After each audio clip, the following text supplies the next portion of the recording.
Hi, I'm 13 News Now meteorologist Craig Moeller with an update on the tropics, and we're talking about Laura. You'll notice Marco here at one point, a hurricane. It weakened to a tropical depression, kind of brushed along the Louisiana coast and is now post-tropical. So Marco, not the concern. Now we have Laura, and we're going to focus on this system, which is really just coming in to the Gulf of Mexico now. It has cleared the Cuban western tip there and is now moving across some very warm water. Sea surface temperatures in the mid to upper 80s. So we're talking warm bath water. That's the type of temperatures you're looking at in the Gulf of Mexico. And as this system moves across that area, an area with light wind, there's not a lot of wind shear or anything like that, and it's got all of this warm water below it, it's going to intensify. The Hurricane Center is calling for some intensification. You'll notice how it's venting. This is a pretty good looking system here. Now a hurricane, as it was updated at 8:15. So how about the hurricane watches posted right now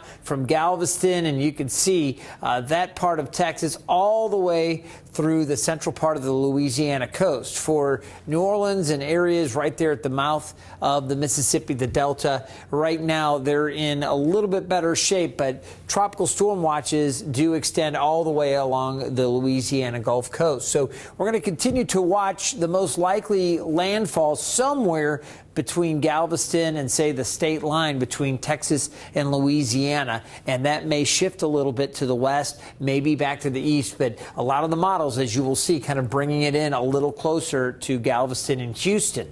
So we're going to be watching that very, very carefully. Let's take a look at the latest here, and again, this was with the 8:15 advisory. They did update it and show now this hurricane with maximum winds 75 miles per hour. Its movement is to the west-northwest at 17. And that's going to continue. Eventually, it is forecast to make more of a turn to the north. But you can see as we go through the next 24 hours or so, it's going to continue in this general path and then make a turn back to the north. Now, it's likely late Wednesday night into early Thursday, sometime around 1, 2 a.m., we could have a landfall as a major hurricane, a Category 3 with winds of 115 miles per hour. That's if the Hurricane Center's forecast works out. It could be a little stronger, maybe a little weaker, but that's the thinking right now. Once it moves over land, of course, it will weaken, become a tropical depression eventually, and then it's going to bring the remnants through our area here in Hampton Roads as we go into Saturday, especially Saturday afternoon.